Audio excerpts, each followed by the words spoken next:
Hi, I'm Jim. Welcome back to the channel. Today I'm going to talk to you a little bit about this console right here. The Sega MegaDrive, or as you Americans know it as the Genesis, because reasons. And not this little baby next to it. This little growth. There's a growth on the side of it here. That's the Mega CD add-on. And let's talk about that later. There's a lot of memories attached to this little baby right here. So many games. I have a whole bunch behind me on the shelf, and we're going to go through my top 5. Now my top 5 is probably not going to be what everybody's top 5 is, so if you disagree, you have other games to suggest, because I haven't played every single game that's on this thing. There was over like 2,000 games or something like that, so yeah, leave suggestions in the below. If you haven't followed the channel before, follow it. I know that a lot of my viewers are new viewers and they're not current subs, so just, give me the sub. And when I put a video up next time, you'll know about it. But here's my top 5 Sega Mega Drive / Genesis games. See you on the flip side. Comic Zone. You play as a guy named Sketch Turner, who is a comic book artist, and he gets sucked into his own comic one night, and you have to play through panel after panel after panel, fighting bad guys, walking through sewers, solving puzzles. This game is here because of my sheer love of the art style and the animation style, and I've never really seen a game look better than this with pixel art on the Genesis Mega Drive. And certainly never seen water as good as that pixelated water. But yeah, this is definitely in my top 5 for its sheer technical marvel.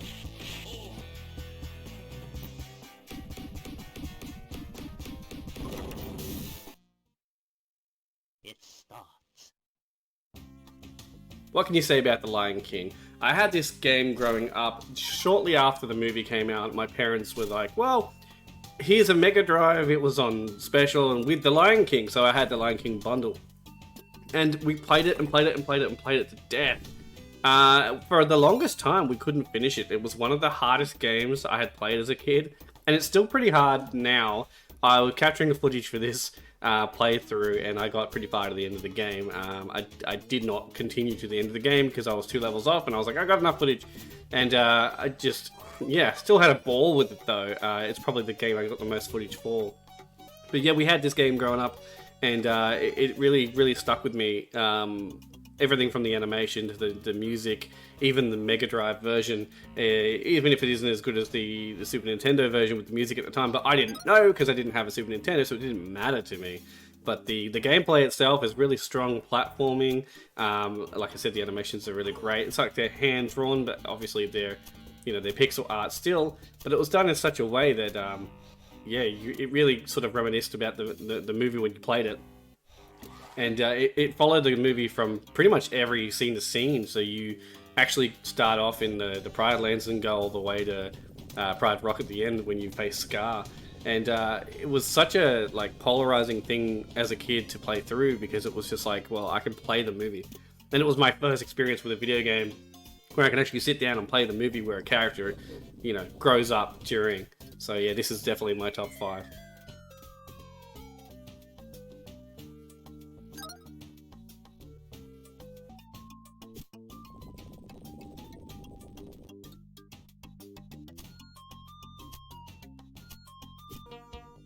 Mortal Kombat 2, the mother of all fighting games.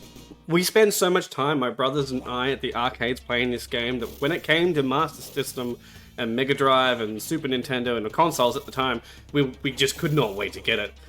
We got it day one, we played it and played it, we fought with each other over it, our parents hated it, we loved it. It was everything we wanted from a fighting game, and we didn't really care that it wasn't as good as the arcade version, because we could play it at home. We didn't have to waste any more money every day after school playing it at the arcade. And the absurdity of the game is what stuck with me over time. So the fatalities, the moves, the characters, their stories and backstories, it just stuck with me. So this definitely belongs in my top 5.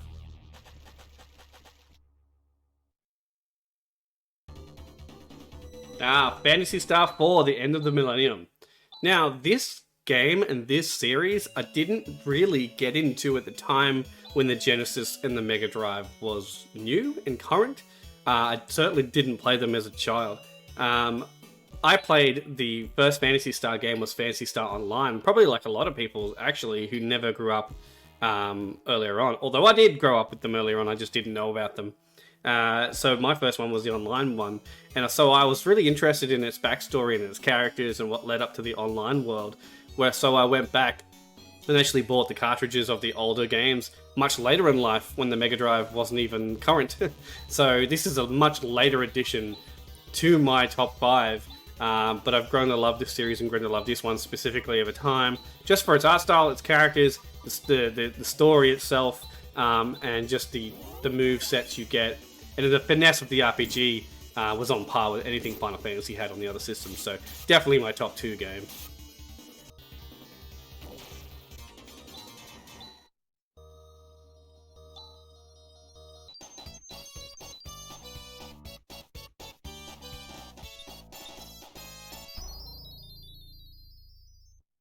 Sonic 2! Sonic the Hedgehog 2, more specifically, on the Mega Drive. Yeah, this is definitely my favorite game on the Mega Drive. I know there are other Sonic games, and I know there are other Sonic games who are better technically, graphically, sound and all that, but this one stuck with me because it was pretty much my entire Sonic heritage on the Mega Drive.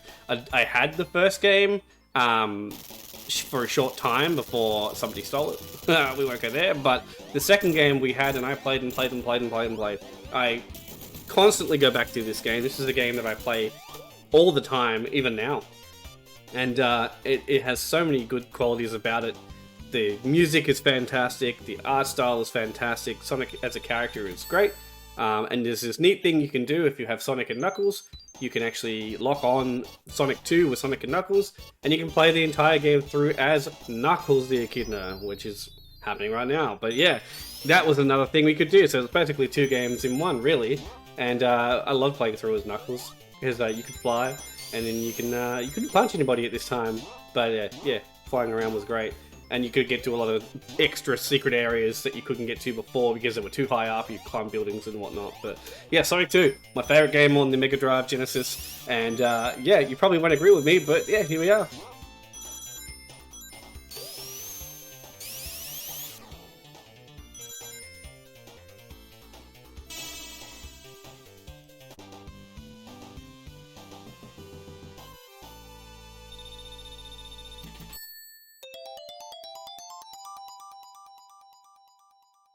So that was my top 5 Sega Mega Drive, Sega Genesis games.